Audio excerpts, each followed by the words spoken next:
The Amanda Project by Melissa Kantor and Amanda Valentino. Chapter 3.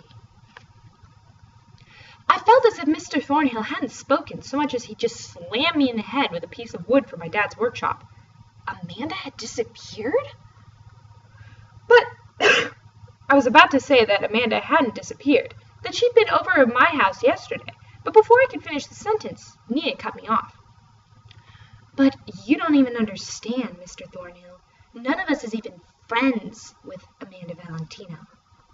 I jerked my head to stare at her. On the one hand, I knew Nia was telling the truth. I knew it. How could Amanda have ever been friends with someone so weird?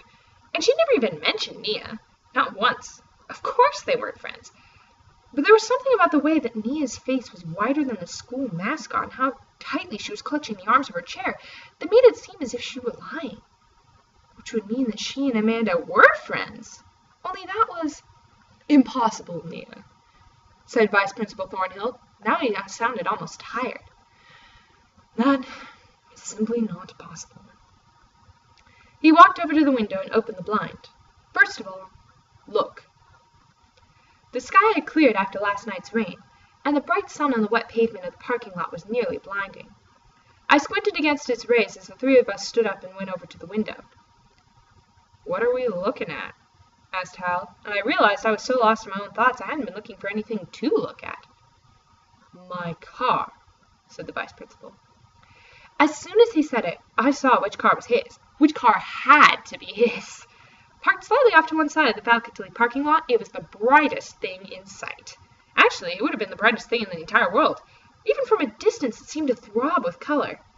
I couldn't decipher all the designs, but there was a gigantic rainbow that extended from the front wheel to the back wheel, and a huge peace sign covering most of the driver's side door. I could just make out what looked like a group of stars on the back door, and a bright yellow sun on the hubcap behind it. The whole thing was so outrageous that I suddenly burst out laughing. I couldn't help myself. It was like the car was some sort of huge joke of Amanda's. Only, once I started laughing, I couldn't stop. I was sure everyone else was going to start laughing, too. But they didn't. I started to get freaked out. Like, maybe I was getting hysterical or something. I almost wished someone would throw a glass of cold water in my face. "I'm glad you find this funny, Callista," said Mr. Thornhill. It wasn't a glass of cold water, but it worked like one. As if I had an off switch, I immediately stopped laughing. Mr. Thornhill left the blind up and walked back to his desk and sat down. I wasn't sure if we were supposed to sit down also, but since neither Nia nor Hal made a move to go back to the chairs, I stayed with them by the window. I didn't look back at the car, though. I was afraid I'd just start laughing again. "Even if Amanda did paint all over her car," said Hal, "what makes you think that we had something to do with it? Like Nia said, we aren't even, friends with her." I was about to open my mouth to correct Hal and tell Mr. Thornhill that I was friends with Amanda, even though obviously Hal and Nia weren't, when Hal looked directly at me with his startling blue eyes and said, "We don't even know her at all." Was it my imagination, or was he trying to tell me something? Or was he trying to tell me not to tell something? "If you aren't friends with her," said Vice Principal Thornhill, "then why, in addition to vandalizing my car, did she spray paint a symbol on each of your lockers?" Amanda had spray painted something in my locker? I was about to ask what, but before I could say anything, Mr. Thornhill continued. "And perhaps you'd like to tell me if she left something inside your lockers?" She'd gone in my locker? Why would he think she'd gone in my locker? Anyway, my locker was locked, and nobody but me knew the combination. As if speaking my thoughts, Hal said, "How could Amanda have even gotten inside our lockers?" For the first time since we'd entered his office, Mr. Thornhill smiled. "An excellent question, Hal." And he slipped his hands behind his head and leaned back in his chair. "Why don't you tell me?" "I just like having them, knowing somewhere there's a lock and I could open it if I wanted to." Outside, it was pouring, a freezing February rain that made it seem as if it might continue forever.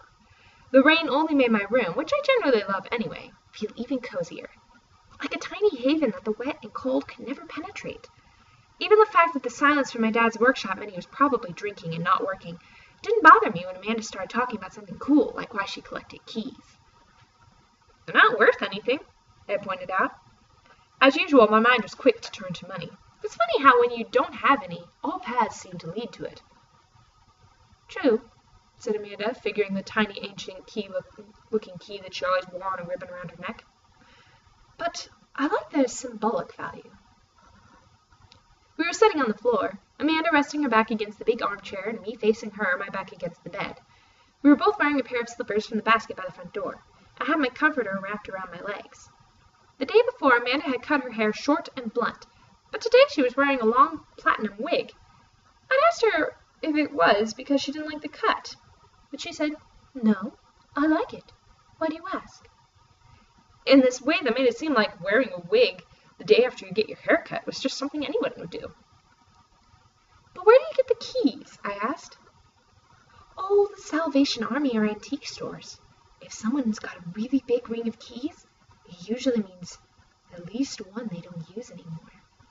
She swung the keychain back and forth, admiring her collection. "It's like something a custodian would carry," I said. Once I watched a custodian get something out of a supply closet at Endeavor.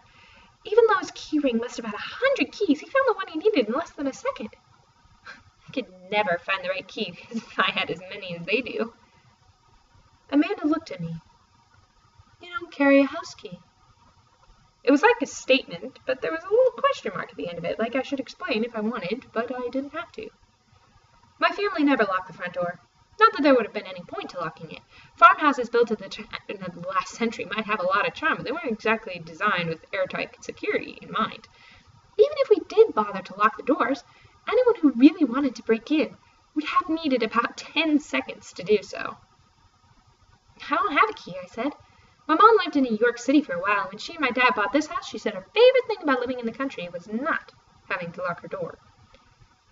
As soon as the words were out of my mouth, I realized my mom might never again open our front door with or without a key. The thought made my eyes burn. Amanda didn't say anything. She just looked away from me and studied her keychain. I knew she wasn't avoiding the subject. She was giving me a minute of privacy. I took a deep breath. "Here," she said suddenly, and flipped the keys fast around the circle before slipping one off. "Take it."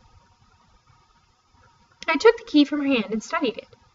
It was just a regular key, but it had a 5-digit number and the words "Do not duplicate" stamped on the top. "What does it open?" I asked. Amanda shrugged. Then she smiled, her bright eyes sparkling with the joke. "Well, whatever it opens, I sure hope they duplicated it before they lost it." I laughed and slipped the key into my pocket. "Thanks." "Unscrew the locks from the doors! Unscrew the doors themselves from the jambs!" she said. "Totally." Seeing she was ignoring my confused expression, I stood up.